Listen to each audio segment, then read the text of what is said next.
家瑞先来持球，最后给高国豪来做一个高位的挡拆，然后这一次的战术完全用掉哦，而且算是比较年轻的球队，压迫是必须要有。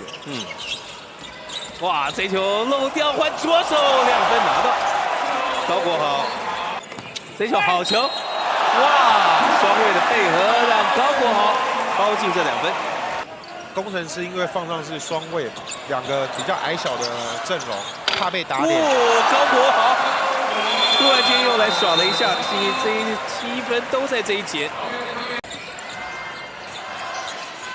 领航员稍微有点放对方外线，结果就付出代价。这真的是窃听器。对，碰碰马上得分给我们看啊，而且用他招牌的小勾手将功折罪一下。这边高国豪马上也换颜色，威胁性。高国豪来尝试外线一个，哇！想要硬打，哇！让肖顺义又把分数给挤进去。哇！这个传球假动作，竟然是一个幸运的3分球。没错。居多嘛。那如果没有这种主宰能力的球员，要突然跑进一个大家已经跑很久的环境，那困难度就会提升很多。所以现在呢，练习生的角色扮演基本上还是以第一，不会去影响球队在日常运作里面的练习。那第二呢，我们也希望我们的练习生可以在球队安排的时间有更多互相竞争，然后互相来进步的空间。那然后呢，跟球队的互动也会在譬如说一些个人的训练的练习里面产生。对，因为比赛对我们说起来的话，26号是我们第1场，所以说实在的时间真的已经越来越少。那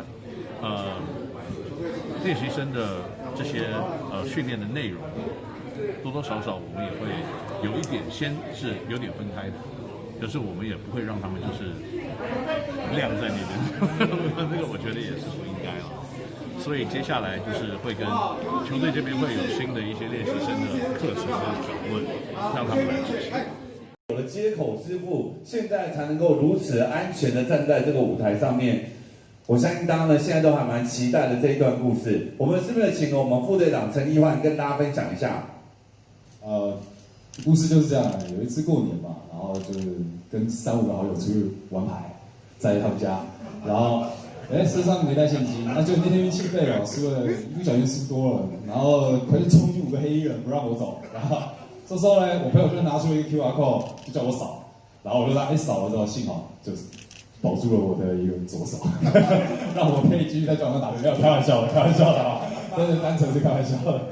主要他只是在描述接口支付，其实他除了你去买东西、去吃东西、去什么宁夏夜市可以吃东西之外，其实接口支付呢，在做一个转账也是相当方便。对，主要真的在我身上比较实际使用接口支付的例子，就是比如说我们 Fancy 的，因为我们虽然说我们有accessory 的 sponsor， 就是我们有装备的 sponsor， 但是比如说像是国奥这双鞋啊之类的东西，我们还是会希望自己穿在身上会好看、会吸引人。